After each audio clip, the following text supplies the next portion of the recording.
Este mismo programa yo diría que es de farándula porque entrevistamos a puros famosos. O pura gente conocida, ya que tú no eres famoso. Cuando yo hice Buenas noches a todos, que fue el primer programa ¿También? que hice en TVN, era un programa de entrevistas de gente famosa. Sí. Entonces decía ya, ¿y cuál es la diferencia? Les planteaba yo, ¿cuál es la... ¿A dónde va a estar el límite? Porque, no sé, pues, viene Pamela Díaz o viene Daniel Arangui. ¿Cuál es la diferencia con lo que ustedes consideran un programa farándula?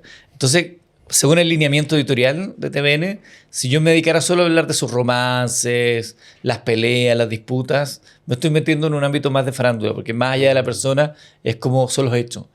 Pero si hablo de la historia de vida de unas personas, de cómo se han construido, de para dónde van, qué tienen, qué creen, qué los tiene sentados hoy día ahí, son historias de vida, independientemente de dónde venga la persona.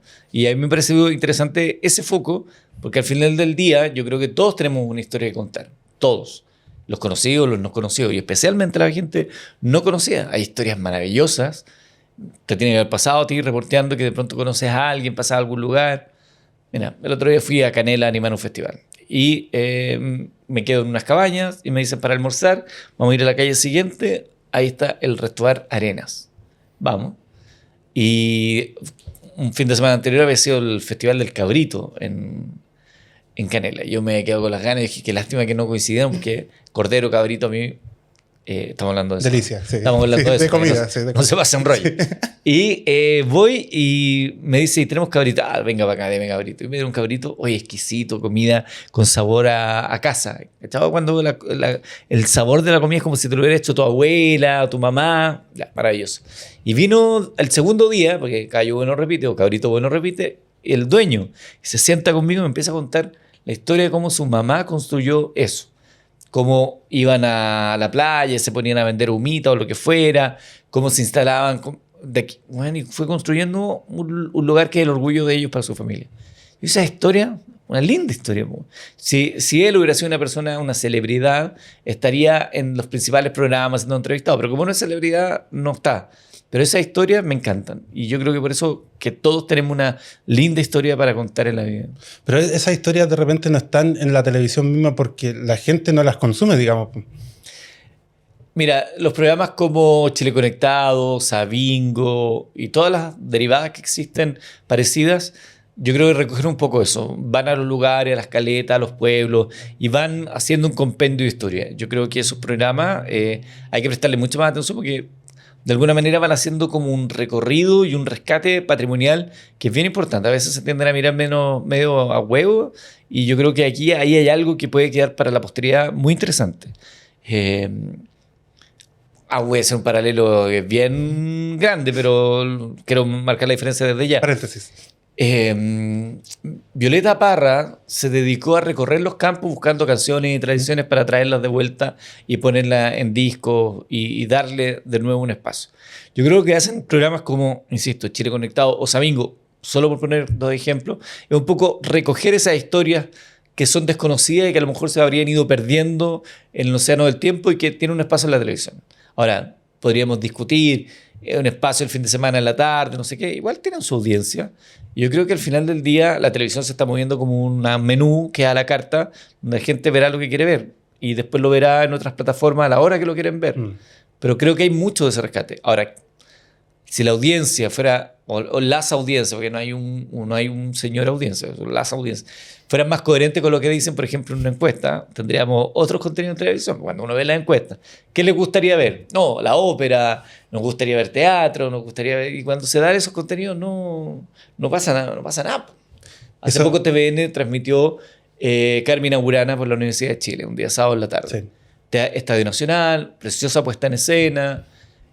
Conozco el equipo que lo hizo, sé cuán consensuadamente trabajó Guillermo Cruz, su director, para entrar en los momentos adecuados, con todo lo que eso implica, una obra como esa, con subtítulos para entender la historia de Carmina Burana, que está lejos de ser lo que la gente en general cree que es, y la audiencia no fue mayoritaria. Pero es muy TVN poder transmitir ese tipo de cosas. Sí.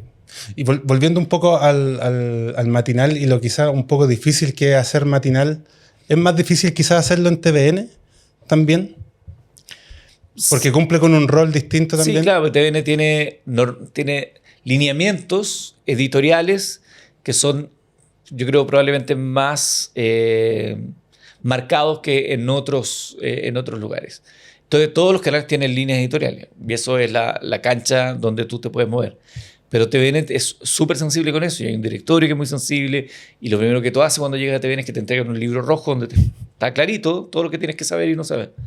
Pero uno lo acepta y sobre eso uno trabaja entendiendo que TVN tiene una responsabilidad de autofinanciamiento, porque así la ley lo establece, pero tiene al mismo tiempo un llamado y la vocación de ser televisión pública.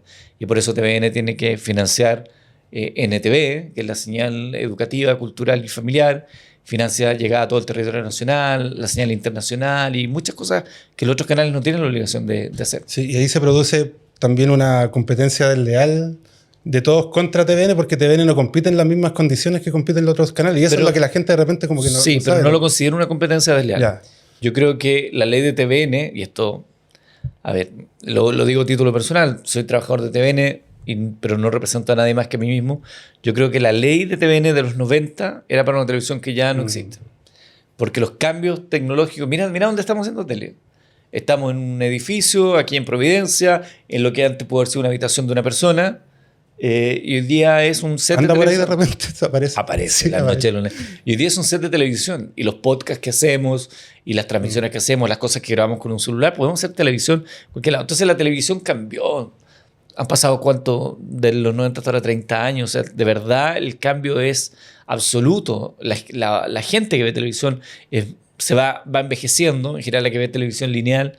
Surgen nuevas audiencias que ven televisión o consumen productos audiovisuales que con nosotros asimilamos la televisión de una manera distinta. Entonces yo creo que hay que hacerle un refresh. Pero no creo que sea competencia desleal porque los canales hacen lo que pueden también. Hoy día la mayoría de los canales están ahí, el 3 y el 4.